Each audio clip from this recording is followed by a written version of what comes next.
Bom, então nós vamos seguir com a parte 2 da nossa série de vídeos sobre o método descritivo de rebatimento. E na aula de hoje, vamos aprender sobre o rebatimento de uma reta genérica. Nós vimos no começo da disciplina a respeito do rebatimento da reta de perfil. Com a reta de perfil, nós aplicávamos o rebatimento de que forma? Nós adotávamos como charneira a reta vertical, que faz intersecção do plano de perfil com o plano vertical de projeção, e nós rotacionávamos o plano de perfil que continha a reta de perfil a ser rebatida sobre o plano vertical de projeção. Bom, e no caso do rebatimento geral de uma reta, nós podemos rebater uma reta tanto sobre o plano horizontal de projeção quanto sobre o plano vertical de projeção. Para rebater uma reta, o que é que nós temos que fazer?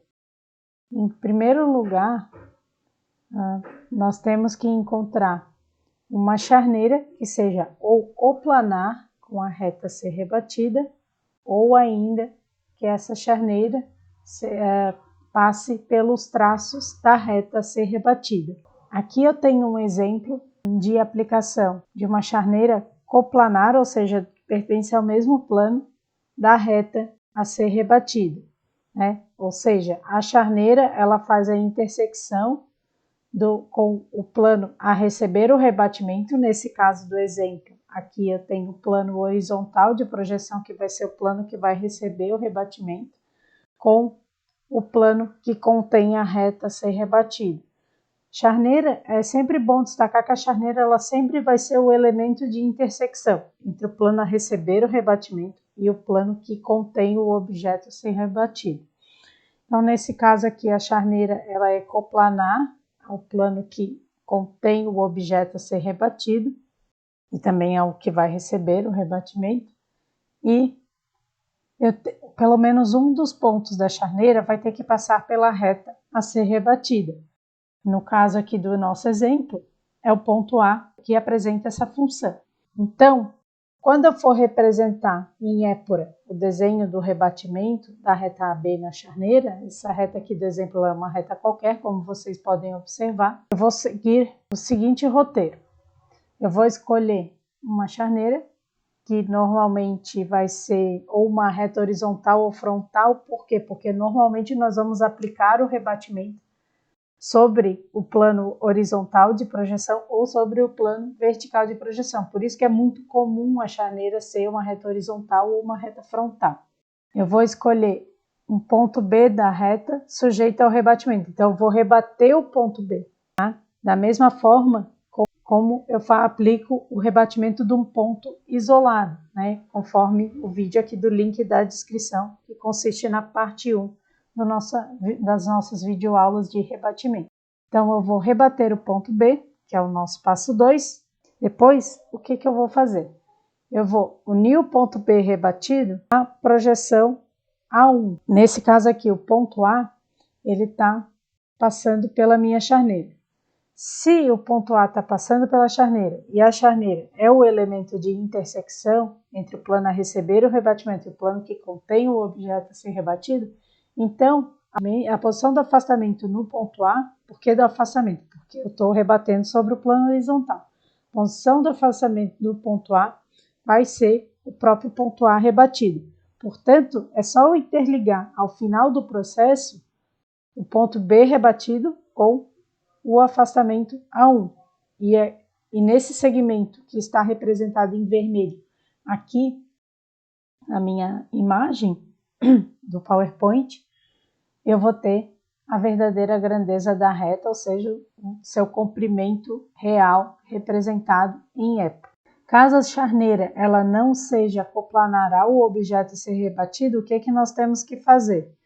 Nós temos que fazer a charneira passar pelo traço da reta a ser rebatida. Por que isso? Porque o que é o traço de uma reta, né? Relembrando esse conceito super importante. Traço de uma reta corresponde aos pontos que a reta faz intersecção com o plano horizontal de projeção e com o plano vertical de projeção. Por esse motivo, que nós temos que fazer a charneira passar pelo traço. E normalmente, como eu já falei anteriormente, os rebatimentos ocorrem sobre que planos do espaço, os planos horizontal ou vertical de projeção. Então, se eu quero rebater a minha reta B qualquer, ou uma reta de qualquer outra natureza, né? Normalmente os objetos a ser rebatidos ou vão ser retas de perfil ou retas qualquer, porque são as retas oblíquas ao plano. Não faz muito sentido eu rebater uma reta horizontal, por exemplo, porque ela já tem verdadeira grandeza numa das projeções.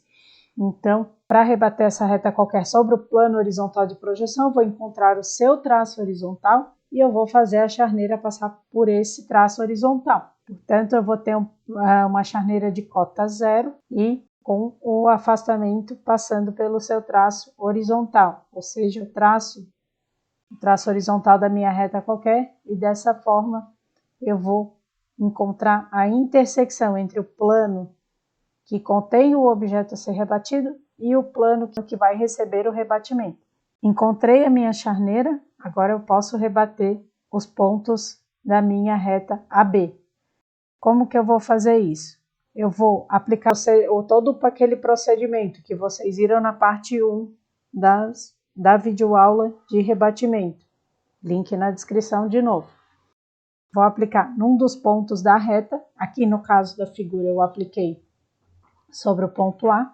Vou interligar o ponto A rebatido com o traço da minha charneira, porque o traço da charneira ele pertence à reta B. Se pertence à reta B, pertence também ao ponto C rebatido. Portanto, a reta que contém o meu segmento de reta AB, ela é formada pelo ponto H, pelo ponto A P1, né, no caso, que é o ponto A rebatido, e também vai ser formada pelo ponto B. Aí fica muito simples eu encontrar o ponto B para poder representar o segmento de reta AB em verdadeira grandeza ao final do rebatimento. Portanto, eu vou seguir de que forma?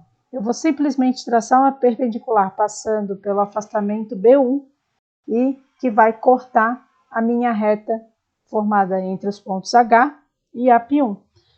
Unindo AP1 com BP1, que é esse ponto que eu acabei de descobrir, eu vou obter o segmento de reta da VG. Tá claro? Bom, da parte referente a rebatimento de retas, era isso que eu tinha falado para vocês. Quanto ao rebatimento sobre o plano vertical de projeção. Você vai aplicar os mesmos procedimentos, só que em vez de aplicar para os afastamentos, você vai aplicar para as cotas da reta a ser rebatida. Em vez de descobrir o traço horizontal da charneira, você vai descobrir o traço vertical, que é o ponto em comum entre o plano vertical de projeção, que vai receber o rebatimento, e a reta a ser rebatida, que corresponde ao meu segmento de reta AB. Tá claro? Bom, da parte de rebatimento de uma reta era isso que eu tinha para falar para vocês, e ainda vou finalizar a série de vídeos de rebatimento com a aplicação do rebatimento a planos de projeção.